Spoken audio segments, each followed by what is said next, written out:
أثارت قصة الفتاة السعودية الهاربة من بلدها إلى اليمن ردود فعل متباينة لقصة نادرا ما يشهد مثلها.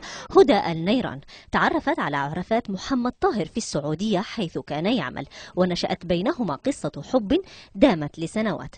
رفض أهلها زواجهما فهربت إلى اليمن للزواج بحبيبها، وهنا دخلت القصة المحاكم اليمنية وتدخلت السفارة السعودية لتحول العلاقة العاطفية إلى قضية شائكة أخرى بين البلدين.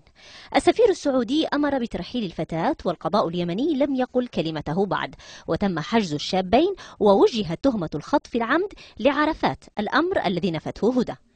أنا لأهلي اللي قاعدين يتكلمون يقولون ومصرين إني أنا مسحورة وإني أنا مخطوفة، حتى أقول لهم أنا لاني مسحورة ولاني مخطوفة.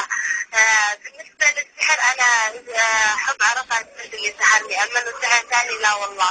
هدى تطالب بحقها الشرعي بالزواج ممن اختارته، لكن القضية تحولت إلى سياسية وقانونية. هم لم يخرجوا لا عن العرف ولا عن الشرع، وإنما أنا أعتقد هي حساسية. يعني دائما الدول النفطية يعني تأخذ بحساسية خاصة تجاه اليمن. وبعد توجيه الفتاة السعودية نداء إلى اليمنيين بالوقوف إلى جانبها ورفضها أوامر الترحيل إلى بلدها خوفا من القتل هناك، يعمل حقوقيون لحصولها على حق اللجوء في اليمن، وهو الأمر الذي تتحرك السفارة السعودية لوقفه.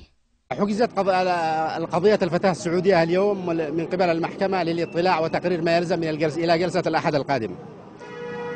المحكمة عقدت اليوم جلسة سرية في المحكمة منع فيها المواطنين من الحضور باستثناء المحامين فقط والخصوم في الدعوى.